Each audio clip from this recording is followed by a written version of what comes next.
Hello friends, success UPSC pointer में आपका स्वागत है। भारत के मध्यकालीन इतिहास का घटना चक्र की सीरीज में आज है लोधी वंश। तो लोधी वंश का थोड़ा सा बेस देख लेते हैं फ्रेंड्स। क्या है ये? लोधी वंश की जो स्थापना की है वो फ्रेंड्स की है बहलोल लोधी ने 1451 में की है। बहलोल शाह गाजी के नाम से दिल्ली के सिंहासन पर बैठा।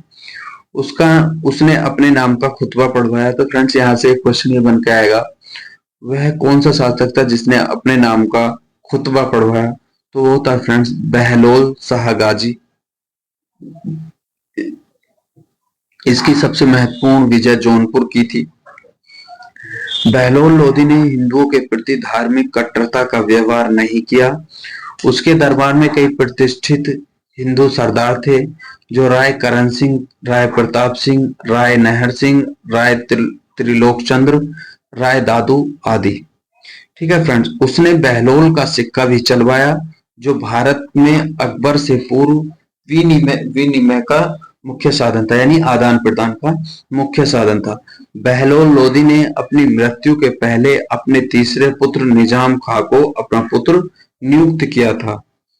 ठीक है फ्रेंड, इसके विरोध के कारण निजाम खां और जयबंद एक सुनार की पुत्री थी।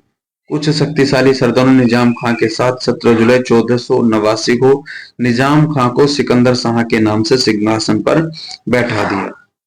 ठीक है फ्रेंड्स,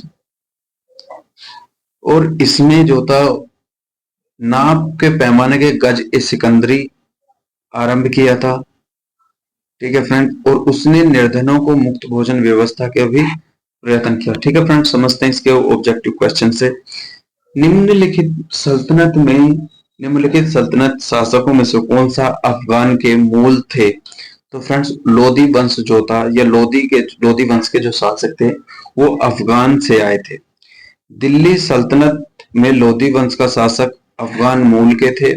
लोधी वंश की स्थापना बहलोल लोधी ने की थी 1451 में। इस वंश का शासनकाल 1451 से 1526 तक रहा। अंतिम लोधी शासक इब्राहिम लोधी था, जिसको 1526 में पानीपत के युद्ध में पराजित करके बाबर ने मुगल वंश की स्थापना की थी।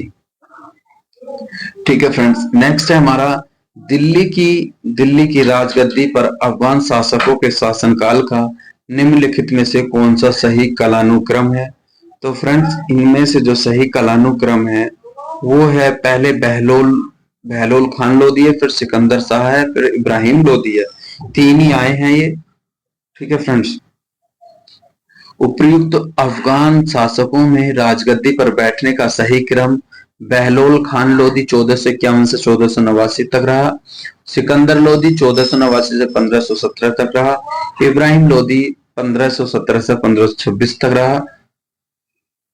दिए गया मानचित्र में किस लोधी सुल्तान से संबंधित है, और मानचित्र से चिन्हित स्थान किस नगर को निरूपित करता है? तो फ्रेंड्स, वो करता है बहलोल लोधी और जौनपुर के लिए। दिया गया मानचित्र बहलोल लोधी साम्राज्य को इंगित करता है। इसमें ए जौनपुर नगर को चिन्हित करता है। जौनपुर को भारत का सिराज कहा जाता है। क्वेश्चन नंबर 4 आता है, महाराणा सांगा ने इब्राहिम लोधी को किस युद्ध में परास्त किया था? महाराणा सांगा ने जो परास्त किया तो खतौली के युद्ध में इब्राहिम लोधी को परास्त किया था। 1518 में महाराणा सांगा और इब्राहिम लोधी के मध्य खतौली का युद्ध हुआ। इस युद्ध में इब्राहिम लोधी पराजित हुआ।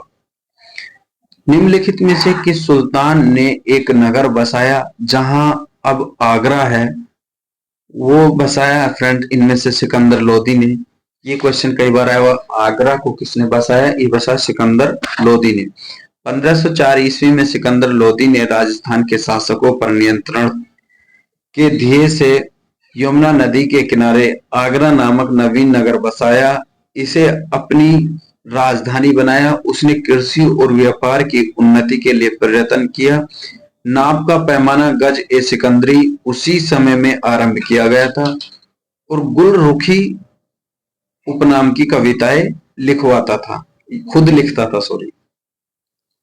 किस मध्ययुगीन सुल्तान को आगरा शहर की नींव डालने एवं उसे सल्तनत की राजधानी बनाने का श्रेय दिया जाता है, तो वह दिया जाता है फ्रेंड्स सिकंदर लोदी को। आगरा की स्थापना किस शासक ने की थी? आगरा की स्थापना की थी फ्रेंड्स सिकंदर लोदी ने। निम्न में से किसने गुलरुखी उपनाम की कविताओं की रचना की थी? वो की थी सिकंदर लोदी ने। नेक्स्ट क्वेश्चन है, किसने आगरा की स्थापना की थी? आगरा की स्थापना की थी सिकंदर लोदी ने। नेक्स्ट क्वेश्चन, निम्नलिखित सुल्तानों में से कौन अन्न के ऊपर कर समाप्त करने के लिए जाना जाता है? वो है सिकंदर लोदी।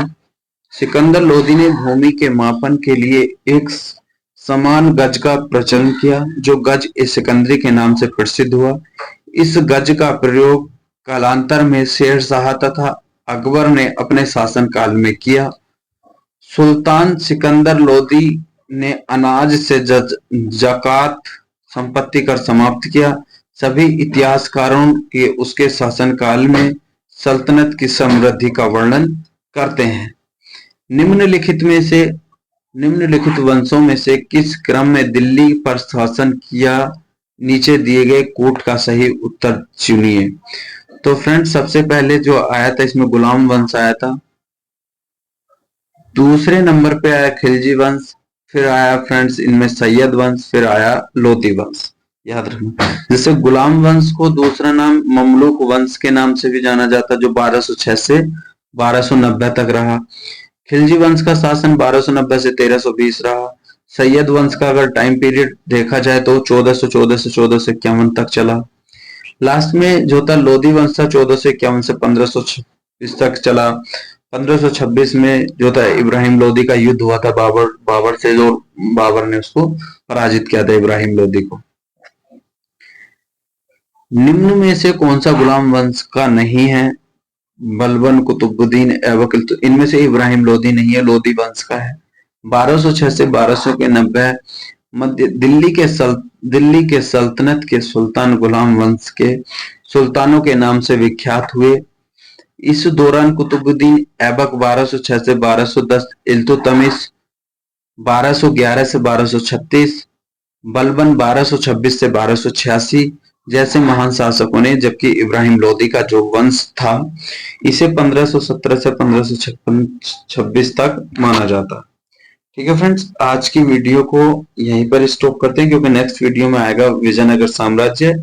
ये खत्म हुआ लोदी वंश, मिलते हैं नेक्स्ट वीडियो में विजयनगर साम्राज्य के साथ। ठीक है फ्रेंड्स।